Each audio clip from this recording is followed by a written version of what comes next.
बोलो गुरुदेव भगवान की जय। प्यारे कृष्ण कन्हैया लाल की जय। शंका समाधान में आज चल रहा है हमारा सनातन धर्म। आज है प्रश्नोत्तर। महाकुंभ हरिद्वार में इन विचारों को सुनकर कतिपय विचारकों ने धर्म को अधिक स्पष्ट करने का आग्रह किया। उन्होंने महाराज जी से यह भी पूछा कि आप हिंदू धर्म मानते हैं या नहीं, आप कौन सा धर्म मानते हैं, आपके धर्म का नाम क्या है, धर्म में कौन कौन सी बातें आती हैं, आपके धर्म की तालिका क्या है, इत्यादि। इन्हीं कुछ एक महत्वपूर्ण बिंदुओं पर विचार व्यक्त करते हुए महाराज जी ने कहा कि देखिए, धर्म ना तो हिंदू होता है और ना मुसलमान, उस पर बौद्ध, जैन, पारसी, ईसाई, यहूदी, हमारा अथवा आपका किसी का भी एकाधिकार या विशेष अधिकार नहीं है। सृष्टि भर में धर्म एक ही है, जो शाश्वत है वह धर्म है, वही शाश्वत धाम देगा। जो नश्वर है वह अधर्म है, वह मृत्यु देगा। ऋग्वेद में है अतो धर्मानि धारयन्, जो सबको धारण करता है वह है परमात्मा, वही धर्म है, ना कि हिंदू या मुसलमान। यह अवश्य है कि भारत में धर्म का जो नाम संप्रति थोपा गया है वह है हिंदू महासभा।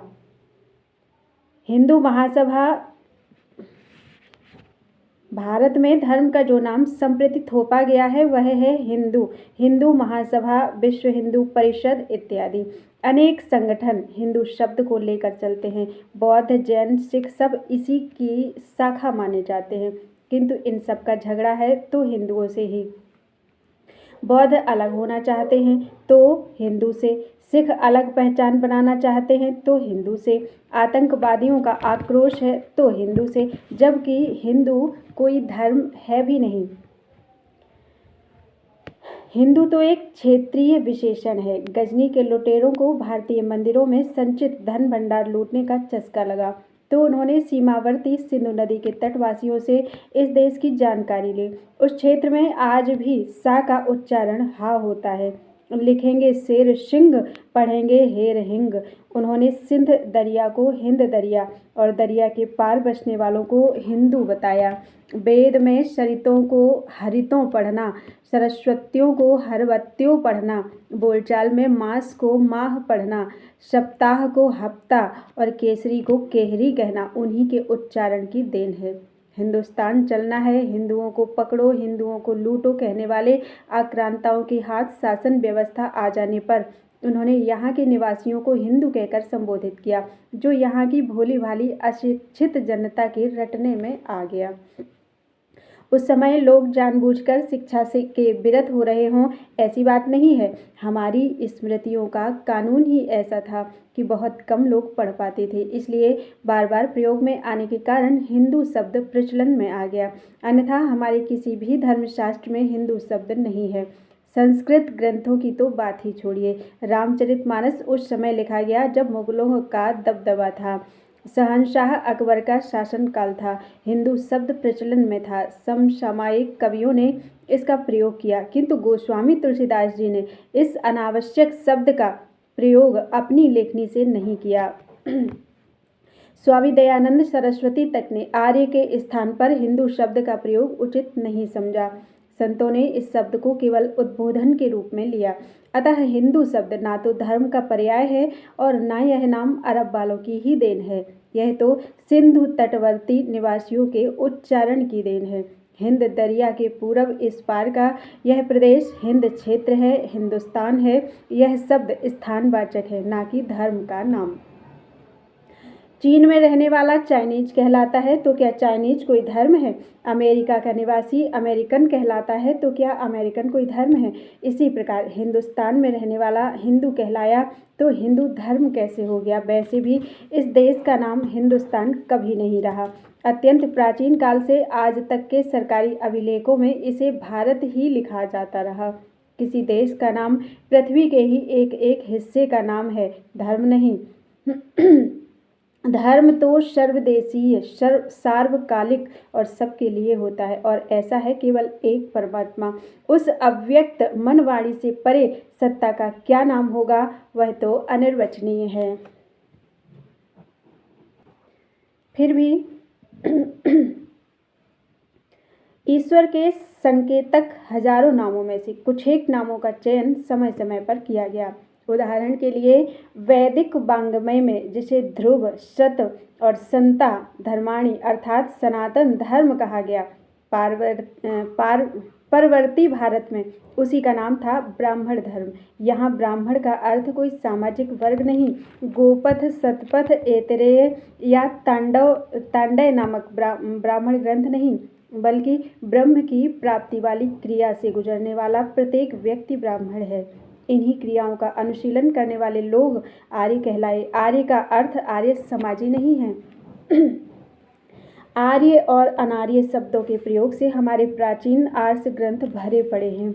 वाल्मीकि रामायण के अनुसार उत्तर भारतीय, दक्षिण भारतीय, सुग्रीव का परिवार, वानर, भालू जातियाँ सब आर्य थी। रावण जितना अनार्य था, उसके पूर्वज पुलस्त, विश्रवा तथा उसका सहोदर विभीषण उतना ही आर्य था। रण क्षेत्र में विशालकाय कुंभकर्ण को देखकर वानरी सेना विचलित होने लगी तो अंगद ने उन्हें साहस दिया कि सूरवीरों, हम उन आर्यों की संतान हैं जिन्होंने युद्ध में कभी पीठ नहीं दिखाई। आज पीठ दिखाकर हम अनार्य कहलाएंगे। अतः आर्य उसे कहते हैं जो लक्ष्य पर दृढ़ता पूर्वक डटा रहे। गीता में है अनार्य जुष्टम। अर्जुन, तूने यह अनार्यों का आचरण कहाँ से सीख लिया? आलस्य छोड़कर युद्ध कर। आर्य और अनार्य शब्दों पर भगवान बुद्ध के विचार मध्यम निकाय के पाशराशि सूत्र में संकलित है। उन्होंने समझाया कि भिक्षुओं, इस संसार में दो प्रकार की खोज अर्थात पर्यवेक्षण है, आर्य और अनार्य। अनार्य खोज उसे कहते हैं जो स्वयं जात धर्मा अर्थात जन्मने वाला होते हुए भी जात धर्म का ही पर्यवेक्षण करता है। स्वयं जराधर्मा अर्थात बूढ़ा होने का स्वभाव वाला होते हुए भी जराधर्म का ही आह्वान करता है। व्याधि, मरण, शोक और संक्लेश धर्मा होते हुए भी इन्हीं की खोज करता है। पुत्र और भार्या जात धर्मा है। सोना, चांदी तथा सृष्टि की सारी भोग सामग्री जात धर्मा है। इन्हीं में से यह पुरुष ग्रसित, मूर्छित और आसक्त होकर स्वयं जात धर्मा होकर दूसरे जात धर्मा अर्थात नश्वर पदार्थों की खोज करता है। यह अनार्य खोज है। किंतु भिक्षुओं, कोई कोई पुरुष स्वयं जात धर्म होते हुए जात धर्म में दुष्परिणाम देख अजात अर्थात जन्म रहित सर्वोत्तम मंगलमय निर्वाण की खोज करता है। स्वयं व्याधि धर्मा अर्थात व्याधि रहित, मरण धर्मा अर्थात मरण रहित, अमृत, शोक धर्मा अर्थात शोक रहित, स्वयं संक्लेश धर्मा अर्थात मल रहित, अति उत्तम योगक्षेम निर्वाण की खोज करता है। वह आर्य पथ पर है। किंतु भिक्षुओं, कोई कोई पुरुष किंतु स्पष्ट है कि आर्य एक पथ है, मन की एक रुझान है, एक निर्धारित दिशा है। आप एक सगा भाई आर्य और दूसरा आपका एक सगा भाई आर्य और दूसरा अनार्य हो सकता है। एक ही व्यक्ति जीवन के किन्हीं लक्षणों में आर्य और दूसरे क्षण अनार्य हो सकता है। कोई कभी आस्तिक तो कभी नास्तिक हो सकता है। जो उस अस्तित्व का उपासक है, आस्तिक है, वह आर्य है। निष्ठा के साथ उस परमात्मा को पाने की विधि का आचरण आर्य शोध है।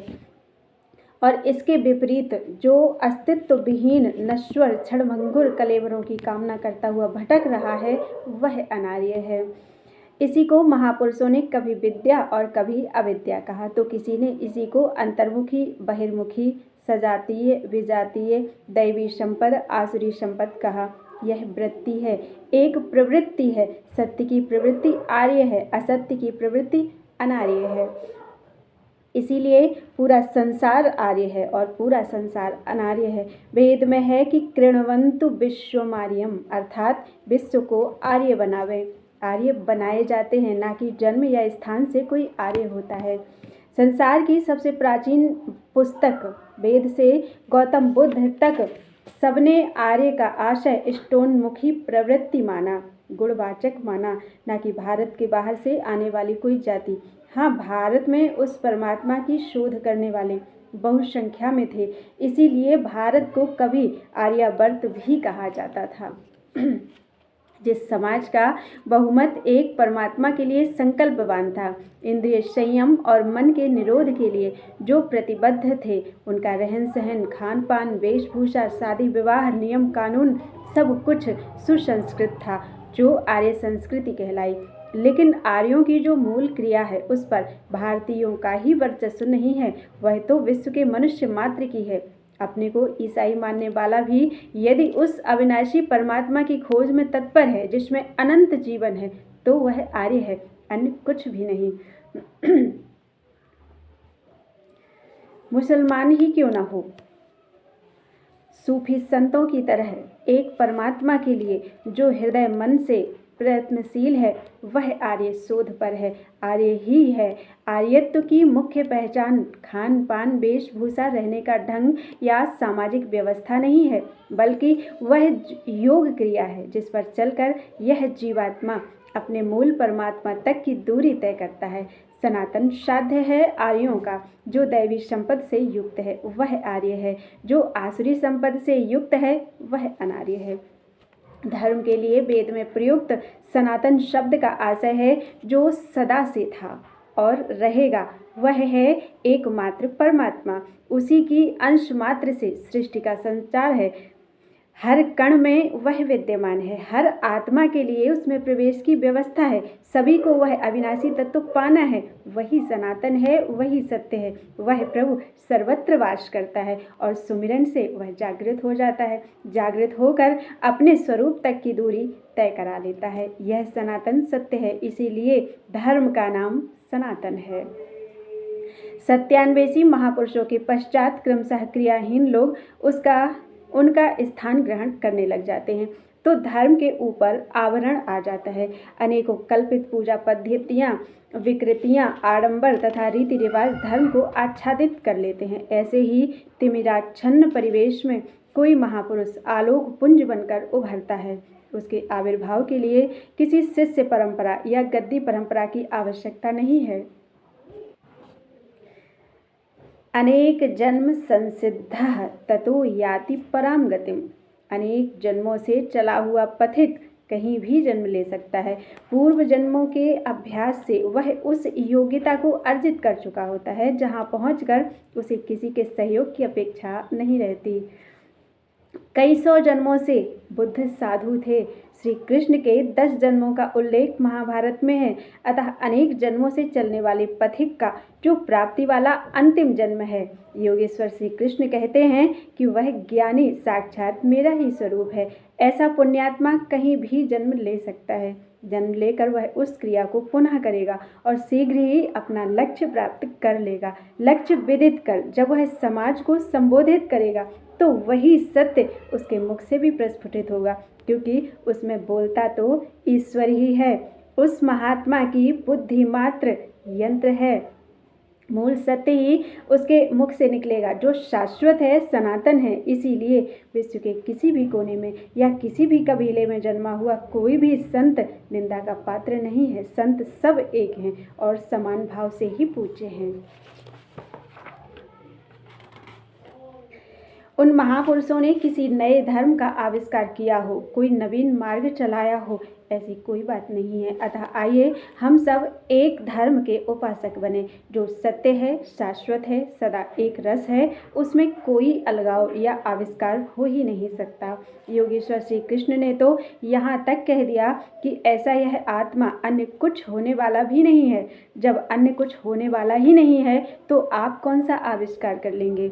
हमारा भी अलग से कोई धर्म या पंथ नहीं है। कोई भी महापुरुष नया धर्म नहीं चलाता। फिर भी धर्म का जो पुरातन नाम है, उसमें किंचित परिवर्तन प्रतीत होता है, क्योंकि ईश्वर के हजारों नामों में से कोई एक नाम का प्रयोग वह महापुरुष अधिक करता है। जैसे महात्मा बुद्ध को लें, उन्होंने कोई नया धर्म नहीं चलाया, बल्कि साधना में अथक परिश्रम करके जब उन्होंने भगवान की कृपा का अनुभव किया, तो बताया कि रात्रि के अंतिम पहर में मैंने उस अविनाशी पद को पाया, उस सर्वज्ञता को प्राप्त किया जो मुझसे पूर्व महापुरुषों ने प्राप्त किया था। विचारणीय है कि बुद्ध से पूर्व बौद्ध धर्म नहीं था, तो बुद्ध के पूर्वज कौन थे? वही जो आपके थे। बुद्ध हमारे और आपके बीच से ही थे। क्षत्रिय कुल में जन्म हुआ, इन्हीं रीति रिवाजों में पले, भजन करके क्या पाया? वही अविनाशी परम पद जो उनके पूर्व मनीषियों ने प्राप्त किया था। महात्मा बुद्ध से पूर्व कौन से महर्षि थे? वही भगवान राम, भगवान श्री कृष्ण, वशिष्ठ, विश्वामित्र, वाल्मीकि इत्यादि। गीता कहती है कि सत्य का तीनों कालों में कोई अभाव नहीं है। शरीर नाशवान है, मरण धर्मा है और आत्मा ही परम सत्य है, सनातन है, शाश्वत है। यदि स्वयं में ईश्वर का कोई नाम नहीं है, किंतु विविध दृष्टियों से ये उसके संबोधन हैं। इनमें से एक संबोधन अविनाशी है। बुद्ध ने कहा, हमने उस अविनाशी को पाया। उसी परमात्मा का एक दूसरा संबोधन है, सर्वज्ञ। बुद्ध ने कहा कि हमने उस सर्वज्ञता को पाया। स्पष्ट है कि महात्मा बुद्ध ने उसी शाश्वत सत्य को दोहराया जो आदि सत्य था, जो मूल सत्य है। उन्होंने अविनाशी सनातन अमृत तत्व परमात्मा या उस सर्वज्ञ को ही दृढ़ाया, जैसा कि गीता में कहा गया है। तथागत के मुख से बोध शब्द का अधिक प्रयोग हुआ। बोध का अर्थ है ज्ञान। आदि शंकराचार्य जी कहते हैं, बोधो ही को यस्तु विमुक्ति हेतु। बोध क्या है? जो मुक्ति का साधन है। गीता में इसी बोध को ज्ञान कहा गया है। यस्तु सर्वे समारंभा काम संकल्प वर्जिता ज्ञानाग्निदग्ध कर्माणम तमाहुः पंडितम बुधाः। वेद में भी है कि ऋते ज्ञानात्र मुक्ति, गलत पढ़ दिया है, ऋते ज्ञानान्न न मुक्ति, ऋते ज्ञानान न मुक्ति, ज्ञान के बिना मुक्ति नहीं है। इस प्रकार यह बोध शब्द भी उस परमात्मा का ही एक संबोधन है, एक विभूति है। गौतम द्वारा व्यवहृत शब्द के आधार पर पीछे वालों ने एक नारा बना लिया कि बुद्धम शरणम गच्छामि, संघम शरणम गच्छामि, धम्मम शरणम गच्छामि। धर्म की शरण जाओ। कौन सा धर्म? वही शाश्वत सनातन जो हमारा आपका सबका धर्म है। यह बोध अर्थात ज्ञान शब्द भी सनातन का ही क्रिया पक्ष है। ठीक इसी प्रकार हमारे 24 अवतारों में एक ऋषभदेव की शिष्य परंपरा में महावीर स्वामी हुए, जिनकी तपश्चर्या सहनशीलता विख्यात है। राज परिवार के होते हुए भी इन्होंने आयाचित भिक्षावृत्ति से निर्वाह किया। कुछ ने इन्हें पागल घोषित कर पत्थरों से मारा, किसी ने कान में कील ठोक दिया, किंतु इन्हें क्रोध नहीं आया, न क्षोभ हुआ, भजन में लगे ही रहे। उन्होंने जब उस स्थिति को पाया तो निर्णय दिया कि आत्मा ही सत्य है, शाश्वत है। कठोर तपस्या के द्वारा, इंद्रिय संयम के द्वारा, तीर्थ स्वरूप महापुरुषों अर्थात तीर्थंकरों की सेवा द्वारा, इसी कर्म द्वारा उसे प्राप्त किया जाता है। उसे खोजो। उनकी विचारधारा को जैन कहकर पृथक धर्म माना जाता है, जबकि आत्मा और कर्म का ठीक यही सिद्धांत है। यही सिद्धांत गीता में है कि आत्मा ही सत्य है, सनातन है, और उसे जानने के लिए किसी तत्वदर्शी अर्थात गुरु की शरण में जाओ।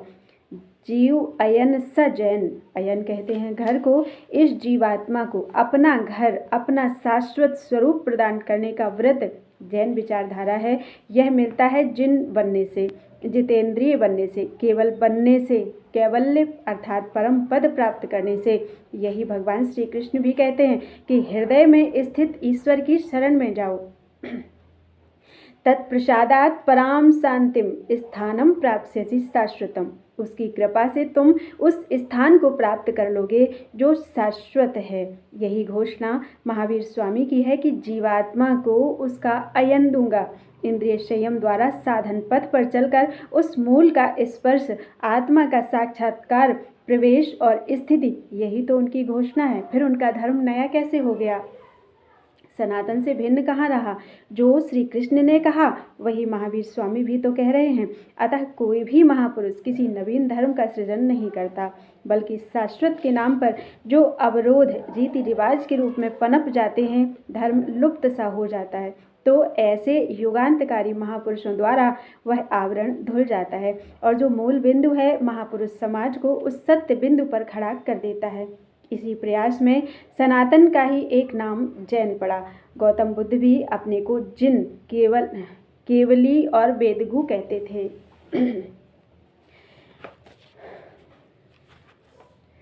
ठीक इसी प्रकार सिख समुदाय सनातन से अलग अपनी पहचान बनाने के लिए संघर्षरत है। सिख का अर्थ होता है शिष्य, जो सीख प्राप्त करे। सद्गुरु की सीख पर चलने वाला हर व्यक्ति सिख है। यह भी सनातन का ही एक नाम है, जिसमें सनातन की ओर ले चलने वाले माध्यम अर्थात सद्गुरु पर अधिक बल दिया गया। किसी ने लक्ष्य पर बल दिया तो किसी ने साधन पर, बात सबकी एक ही है। सच कहा जाए तो यह सनातन धर्म सद्गुरुओं की शिक्षा पर चलने वाले शिष्यों की परंपरा का ही नाम है। गीता शुद्ध धर्म शास्त्र है, किंतु यह भी गुरु शिष्य संवाद के अतिरिक्त अन्य कुछ भी नहीं है। गुरु शिष्य परंपरा का नाम ही धर्म है। भारत ही नहीं अपितु समस्त संसार में धर्म के नाम पर जो कुछ भी है, गुरुओं के पीछे सिमटा हुआ समाज ही है। अस्तु भारत में कोई 2-4 प्रकार के धर्म नहीं हैं। वास्तव में धर्म एक ही है, जो काल से परे पुरुष है, जो अविनाशी है, हमारा धर्म है। इस जीव को अपना धाम देने को उद्यत जैन हमारा धर्म है। परमात्मा का सहज बोध करना कराना हमारा धर्म है। सद्गुरु के पद चिन्हों का अनुसरण करके उस सत्य में प्रवेश पाना हमारा धर्म है। यही गुरु नानक ने कहा कि एक परम प्रभु ही सत्य है। इसके अतिरिक्त सृष्टि में जो कुछ भी है सब अस्तित्व विहीन है, नश्वर है। अतः एक परमात्मा का ही सुमिरन करना चाहिए। सिमरौ सिमिर सिमिर सुख पावहु, कले कलेस तन माहि मिटावहु। अर्थात सुमिरन करो, क्योंकि सुमिरन करके ही सुख पाने और क्लेश मिटाने का विधान है। तो किसका स्मरण करें? सुखमनी साहिब में नानक कहते हैं, सिमरौ जासु बिसंभर एकई, नाम जपत अनगणत अनेकई। उसका स्मरण करो जो विश्व भर का अकेला ही भरण पोषण करने वाला है। वह एक ही है, यद्यपि उसके नाम अनंत हैं, अनेक हैं। तो उसे क्या कहकर पुकारें, कितने नाम जपें? कहते हैं, वेद पुराण स्मृति सुधाख्यर, कीन्हे राम नाम एक आख्यर। वेद पुराण स्मृति इत्यादि सभी एक राम नाम की देन है। किनका एक जिसु जी बसावे, ताकि महिमा गनी न आवे। इस राम नाम का एक कण जिसके हृदय में बस जाता है, उसकी महिमा गिनने में नहीं आती। राम नाम उर में गयो, ताके सम नहीं कोय, जा सुमिरत संकट करे, दरस तुम्हारो होए। राम नाम जिसके हृदय में बस गया, उसके समान कुछ भी नहीं है। इस नाम के स्मरण से संकट मिट जाता है और प्रभु आपका दर्शन हो जाता है। अब आप ही बताइए कि नानक कौन सी कुल्हाड़ी मार रहे हैं? वह भी तो ठीक वही बात कह रहे हैं जो गोस्वामी तुलसीदास जी, महात्मा बुद्ध जी, महावीर स्वामी जी और गीता का संदेश है। नानक को आप सनातन से अलग कैसे करेंगे? क्योंकि उन्होंने कहा, एक ओमकार सद्गुरु प्रसादी। सत्य एक ओमकार है और सनातन है क्या?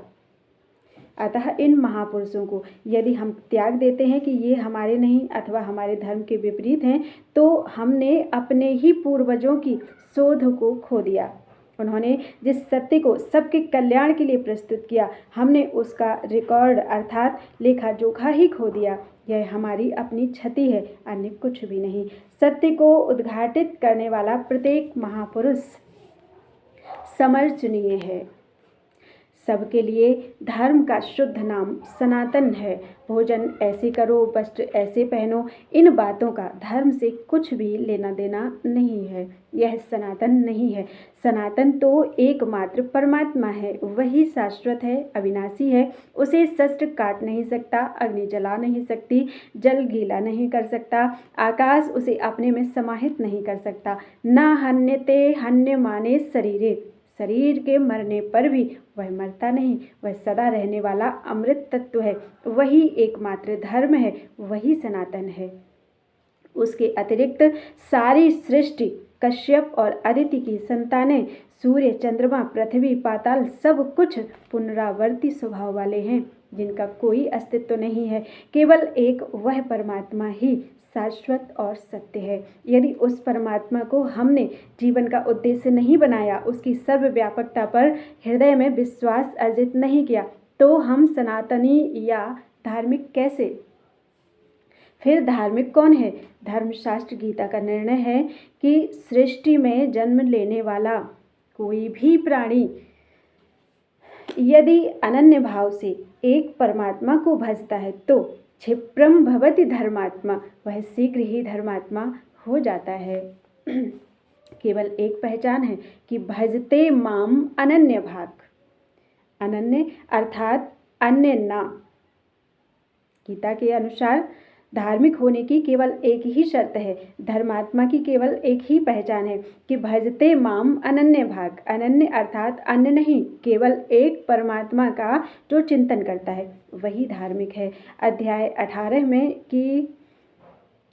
18 में है कि वह ईश्वर सर्वभूतानां हृदय से तिष्ठति, सभी प्राणियों के हृदय में रहता है, अतः उसमें प्रवेश का अधिकार भी सभी प्राणियों को है। वह अमीर, गरीब, काले, गोरे सबका है, सबको वह सुलभ है। उसकी प्राप्ति की विधि को कठिन कहकर जनता को गुमराह करने वाले सनातन को नहीं जानते, अपितु अचेत आत्माओं की हत्या ही करते हैं। उन्हें धर्म के यथार्थ स्वरूप का निरूपण करना चाहिए। सत्य से संयुक्त सद्गुरु के उपदेशों का पालन करना, उनके आचरण पर चलना ही धर्म है। जो स्वयं तत्व में स्थित हो, ईश्वरीय संकेत समझता हो या समझा सकता हो, वही सद्गुरु है। इन्हीं के पास जाने के लिए वेद, गीता, मोहम्मद, महावीर, ईसा, बुद्ध, नानक और जरथुस्त्र कहते हैं। इसकी विधि सीखने पंडित, पुजारियों और मौलवियों के पास जाना ही भूल है, क्योंकि किसी भी महापुरुष ने इनके पास जाने को नहीं कहा। ये तो पाठशाला के व्यवस्थापक मात्र हैं। गुरुर्वाक्यम सतत गेयम न गेयम शास्त्र कोटि भी, अर्थात गुरु का यदि एक वाक्य मिल जाए तो वह सत्य है, धारण तथा अनुकरण करने योग्य है, और उसके समक्ष करोड़ों शास्त्र भी व्यर्थ हैं। महाजनो येन गता सपंथः, वास्तव में उस अविनाशी तत्व परमात्मा के पूर्ण ज्ञाता महापुरुष ने जिस क्रिया से चलकर उसे पाया, वही पथ है, वही एक पथ है। उन आप्त पुरुषों की शिक्षा का अनुसरण करना ही संसार में धर्माचरण है। अतएव सृष्टि में धर्म एक ही है। इतिहासविद एक मत से स्वीकार करते हैं कि ऋग्वेद संसार का प्राचीनतम ग्रंथ है, पहला धर्मशास्त्र है। सर्वप्रथम धर्म और ज्ञान का उद्घोष करने वाले वैदिक ऋषियों का सुविख्यात निर्णय पुरुष सूक्त में है कि वह एक परमात्मा ही सत्य है, जिसके तेज के अंश मात्र से सृष्टि का संचालन है, वही अमृत तत्व है। उसे प्राप्त करने के अतिरिक्त अमर होने का अन्य कोई मार्ग नहीं है। पूर्व मनीषियों ने उसी अविनाशी परमात्मा को मानस यज्ञ के द्वारा हृदय में जाना। सर्वत्र व्याप्त होते हुए उसका निवास हृदय देश में है। तत्वदर्शियों के पास जाकर इसे जानो। आज से 6000 वर्ष पूर्व भगवान श्री कृष्ण के श्रीमुख से निश्चित गीता का निर्णय है कि एकमात्र आत्मा ही सत्य है, शाश्वत है, सनातन है और अमृत स्वरूप है। उसके सिवा कुछ भी सत्य नहीं, पूज्य नहीं। उसका निवास हृदय देश में है और मानस यज्ञ के द्वारा ही उसे पाया जा सकता है।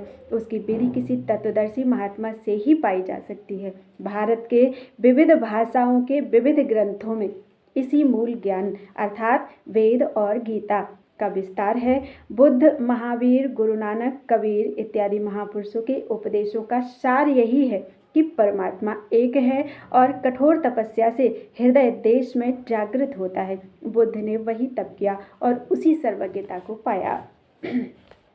आज से लगभग 2000 वर्ष पूर्व ईसा मसीह ने भी यही कहा था, जो उनके पश्चात शिष्यों ने बाइबल में संकलित किया कि ईश्वर एक है और उसका निवास सर्वत्र होते हुए भी प्राप्ति स्थल हृदय देश में है। मेरे पास आ, तुम भी ईश्वर के पुत्र कहलाओगे।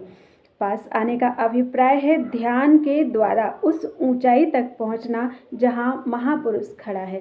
एकांत सेवन, निरंतर सुमिरन और पूर्व भूलों के लिए पश्चाताप, यही उसकी प्राप्ति का उपाय है। स्पष्ट है कि ईसा ने भी वही कहा जो वेद और गीता कहते हैं।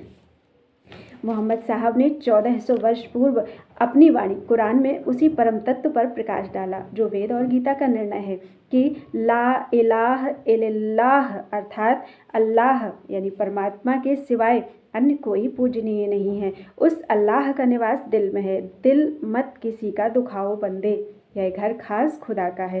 प्राणी मात्र में अपनी आत्मा को देखते हुए उन्होंने कहा कि हरी घास मत तोड़ो, किसी जीव को मत काटो, किसी प्राणी की आत्मा को ठेस ना पहुंचाओ। जो इस राह पर चलते हुए प्रार्थना करते हैं वे अल्लाह की आसमानी आवाज़ सुनते हैं, उसकी प्राप्ति का साधन बताते हैं कि जो खुदा के बंदे हैं, तत्वदर्शी संत हैं, उनमें ईमान लाओ।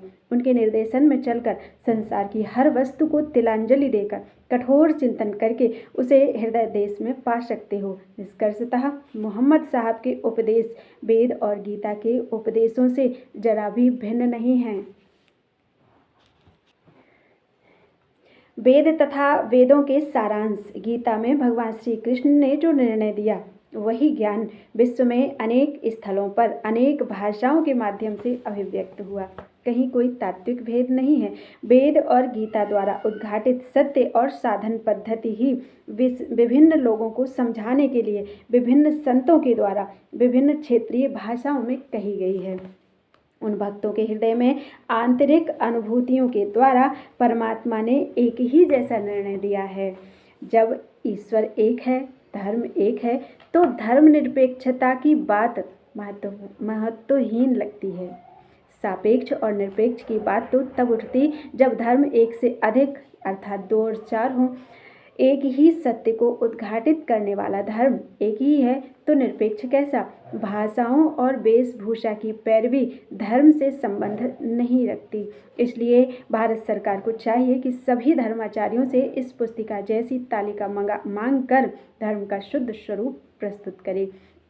इससे समाज के सारे झगड़े स्वतः शांत हो जाएंगे। जिस प्रकार सूर्य की किरणें कोहरे को मिटा देती हैं, अंधकार को नष्ट कर देती हैं, उसी प्रकार ज्यों ही ईश्वरीय प्रकाश से अज्ञान का कुहासा छट जाएगा। एक जैसा बोध, एक जैसा इष्ट और एक जैसा मार्ग होने पर कोई झगड़ने का कारण कहाँ रह पाएगा। रहन सहन, आचार विचार, वेशभूषा, भाषा 2 हो सकते हैं किंतु साधना 2 नहीं है, क्योंकि हैं सभी अविनाशी कल्याण तत्व की ओर बढ़ने वाले एक ही वस्तु के उपासक। जैसे कपड़े की 50 दुकानें हैं लेकिन सबके साइन बोर्ड, सबके ट्रेडमार्क अलग अलग हैं, किंतु प्रत्येक दुकान में वस्त्र ही मिलेगा। ठीक इसी प्रकार समस्त संप्रदायों में एक ही अविनाशी सत्य की शोध है। ये चिन्ह गुरु घरानों के हैं। किसी महापुरुष की शिष्य परंपरा में जब संख्या बढ़ जाती है तो वही मजहब या संप्रदाय बन जाता है।